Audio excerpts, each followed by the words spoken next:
तो दोस्तों आज हम फिर लेकर आए हैं आपके लिए देश और दुनिया की सभी ताज़ा और बड़ी खबर। आज की सबसे पहली और बड़ी खबर हम आपको बताएंगे।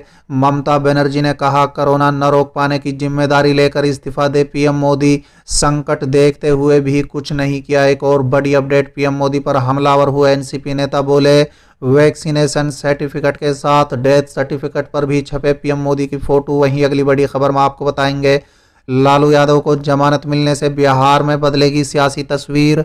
एक और बड़ी अपडेट, दिल्ली मेरठ हाईवे से हटाए गए बैरियर, रास्ता खोलने का काम शुरू। वहीं अगली बड़ी खबर में आपको बताएंगे दिल्ली में आज रात से सोमवार सुबह तक लॉकडाउन।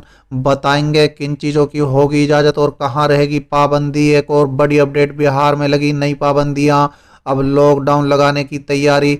नीतीश बोले जो भी बाहर गए हैं जल्दी लौट आए। वहीं अगली बड़ी खबर में आपको बताएंगे राहुल की पहल के बाद ममता ने भी दिखाई दिलेरी, अब चुनावी रैलियों को किया रद्द। तो चलिए देख लेते हैं आज की पहली बड़ी खबर। ममता बनर्जी ने कहा कोरोना न रोक पाने की जिम्मेदारी लेकर इस्तीफा दे पीएम मोदी। संकट देखते हुए भी कुछ नहीं किया। दरअसल दोस्तों पश्चिम बंगाल की मुख्यमंत्री ममता बनर्जी ने कहा है कि प्रधानमंत्री नरेंद्र मोदी को कोविड-19 की दूसरी लहर के संभाल नहीं पाने के कारण इस्तीफा दे देना चाहिए। उन्होंने आरोप लगाया है कि प्रधानमंत्री संक्रमण के मामलों की संख्या रोकने के लिए योजना बनाने में विफल रहे हैं।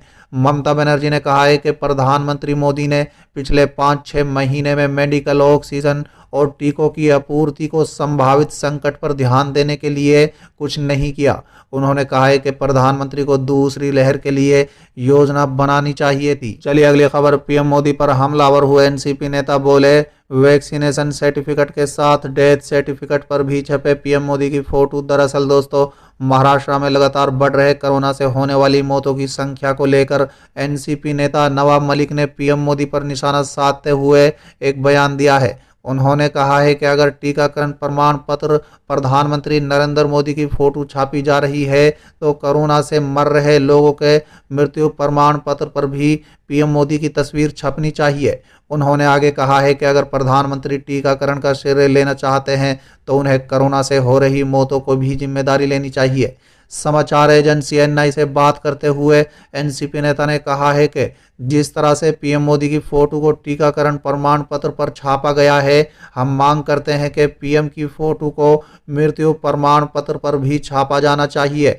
अगर वो कोविड-19 के टीकाकरण का श्रेय ले रहे हैं तो उन्हें मौतों की जिम्मेदारी भी लेनी होगी। उन्होंने आगे कहा है कि जैसे जैसे देश में कोरोना के मामलों की संख्या बढ़ रही है, बड़े पैमाने पर मौतों की तादाद भी बढ़ रही है। साथ ही उन्होंने कहा है कि वर्तमान परिस्थितियों के कारण केंद्र जवाबदेह है और ये जवाब देने से भाग नहीं सकते। चलिए अगली खबर, लालू यादव को जमानत मिलने से बिहार में बदलेगी सियासी तस्वीर। दरअसल दोस्तों लालू यादव को शनिवार को जमानत मिल गई है। इसके साथ ही बिहार की सियासत का पारा चढ़ गया है। विपक्ष के हौसले को उड़ान मिल गई है। वहीं सरकार को लालू के झटके का भय सताने लगा है। दोस्तों बता दें जेल में रहते लालू प्रसाद ने जिस प्रकार सरकार को हिलाने का काम किया था उससे एनडीए घबराई हुई है। इस कारण वो लालू के जमानत पर बाहर आने पर चौकस है, क्योंकि उसको पता है कि सत्ता की कुर्सी के जरूरी अंकों में बहुत ज्यादा अंतर नहीं है। दोस्त बता दें लालू प्रसाद को जमानत मिलने के बाद बाहर आने पर बिखरे विपक्ष को भी एक नई ऊर्जा मिलेगी। तेजस्वी यादव के नेतृत्व को नहीं स्वीकार कर रहे नेता अब लालू के नेतृत्व में बड़े फैसले लेंगे। इसके साथ ही सत्ता पक्ष के खिलाफ लगातार आक्रामक तेजस्वी और उनकी पार्टी के अन्य नेताओं को हमलों की एक नई धार मिलेगी और रजत परिवार के नैतिक बल हासिल होगा। दोस्त बता दें इसका सीधा लाभ महागठबंधन को मिलेगा। चलिए अगली खबर, बगावती मोड़ में बीजेपी विधायक सरकार को चेताया, रिलायंस की गैस पाइपलाइन तोड़ने की दी धमकी। दरअसल दोस्तों सतना जिले के मौहर विधानसभा सीट से भाजपा विधायक नारायण त्रिपाठी ने एक बार फिर अपनी ही सरकार पर सवाल खड़े कर दिए हैं। उनका कहना है कि शिवराज सरकार के अधिकारी विंध्य की जनता के साथ दुर्व्यवहार कर रहे हैं। मुख्यमंत्री शिवराज सिंह चौहान द्वारा बीते 15 अप्रैल को स्टेट प्लेन से रेमडेसिविर इंजेक्शन रीवा भेजे गए थे, लेकिन इंजेक्शन रीवा मेडिकल कॉलेज से सतना और मौहर के लिए नहीं भेजे गए। इसके साथ ही विधायक नारायण त्रिपाठी ने कहा है कि ऑक्सीजन की कमी से लोगों की मौत हो रही है, सरकार कोई ठोस कदम नहीं उठा रही। उन्होंने ऑक्सीजन की कमी के बहाने मुकेश अंबानी पर भी निशाना साधा। चलिए अगली खबर, आजमगढ़ में फर्जी वोटिंग को लेकर दो गुटों में झड़प, अराजक तत्वों ने बैलेट बॉक्स में डाला पानी, चुनाव रद्द। दरअसल दोस्तों, जिले में पोलिंग बूथ पर परिंदों को भी पर नहीं मारने के दावे की पोल उस समय खुल गई जब फर्जी मतदान को लेकर दो गुटों की नोकझोंक के बाद अराजक तत्वों ने मतदान केंद्र में घुसकर बैलेट बॉक्स में पानी डाल दिया और मौके से फरार हो गए। हैरत की बात यह रही कि वहां तैनात सुरक्षा कर्मी तमाशाबीन बने रहे। चलिए अगली खबर। पश्चिम बंगाल में 100% ईवीएम वीवीपैट के मिलन की मांग सुप्रीम कोर्ट ने की खारिज। टीएमसी नेता ने दाखिल की थी याचिका। दरअसल दोस्तों, पश्चिम बंगाल विधानसभा चुनाव में 100% ईवीएम वीवीपैट मिलन की मांग सुप्रीम कोर्ट ने खारिज कर दी है। तृणमूल कांग्रेस के नेता गोपाल सीट के याचिका में कहा गया था कि इससे पूरी तरह पारदर्शी चुनाव होगा, लेकिन कोर्ट ने कहा है कि आधे से ज्यादा चुनाव बीत जाने के बाद चुनाव प्रक्रिया में अब दखल नहीं दिया जाएगा। याचिकाकर्ता के चुनाव से पहले ही चुनाव आयोग से मांग करनी चाहिए थी। वर्तमान में हर विधानसभा के 5 ईवीएम का वीवीपैट से मिलन होता है। ये व्यवस्था 2019 में सुप्रीम कोर्ट ने ही बनाई थी। तब कोर्ट ने 50% ईवीएम वीवीपैट मिलन की मांग अव्यवहारिक बताते हुए खारिज कर दी थी। चलिए अगली खबर। दिल्ली मेरठ हाईवे से हटाए गए बैरियर रास्ता खोलने का काम शुरू। दरअसल दोस्तों, राजधानी दिल्ली सहित पूरे देश में कोरोना वायरस का कहर जारी है।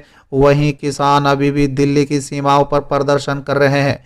इसी बीच खबर है कि गाजीपुर बॉर्डर पर रविवार देर रात दिल्ली से गाजियाबाद की ओर जाने वाले रास्ते को खोलने का काम शुरू कर दिया गया है।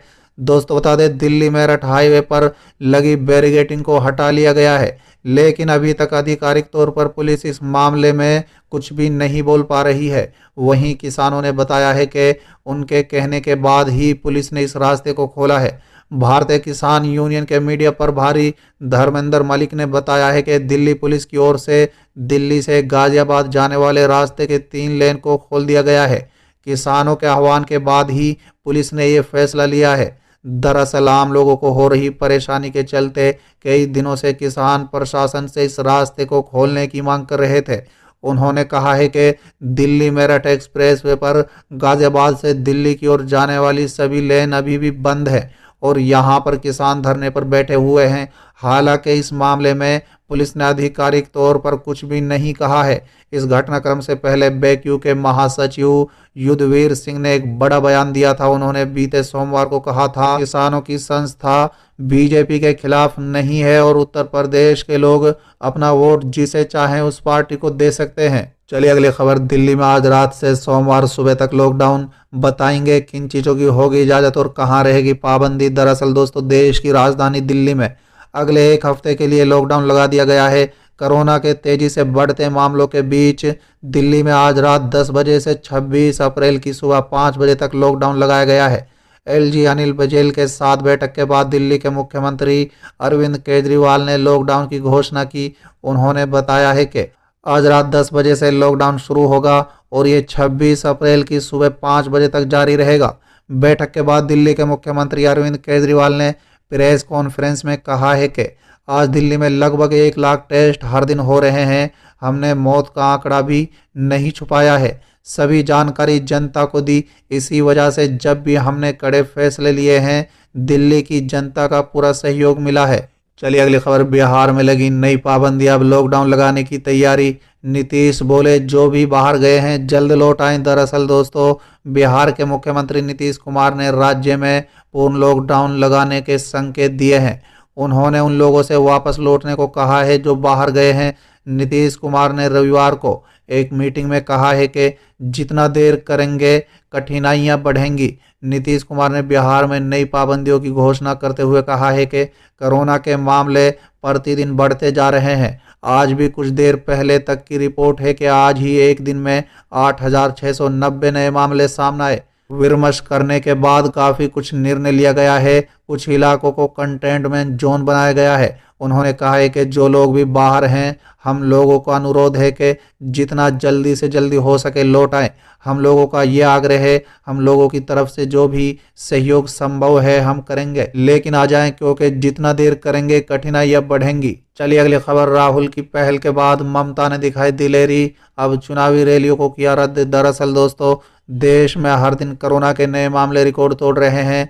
ऐसे में अब कांग्रेस नेता राहुल गांधी की पहल के बाद टीएमसी सुप्रीमो ममता बनर्जी ने भी पश्चिम बंगाल चुनाव प्रचार के लिए दिलेरी दिखा रही है। दोस्तों बता दें, ममता बनर्जी ने ऐलान किया है कि वो बचे हुए 3 चरणों के चुनाव प्रचार नहीं करेंगी। ये राज्य निर्णय सीएम ने राज्य में लगातार बढ़ते रहे कोरोना संक्रमण के मामलों के कारण लिया है। टीएमसी सांसद डेरेक ओब्रायन ने ट्वीट कर जानकारी दी कि ममता बनर्जी अब कोलकाता में चुनावी प्रचार नहीं करेंगी।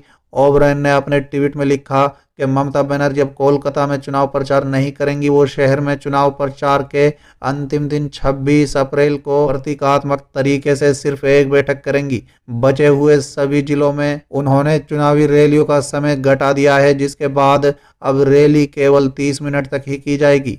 बता दें कि पश्चिम बंगाल विधानसभा चुनाव का 3 चरण और बाकी है। इस बीच कांग्रेस नेता राहुल गांधी ने कोरोना के भव्य स्थिति को देखते हुए पश्चिम बंगाल में आगामी आयोजित होने वाली सभी रैलियों को रद्द कर दिया है।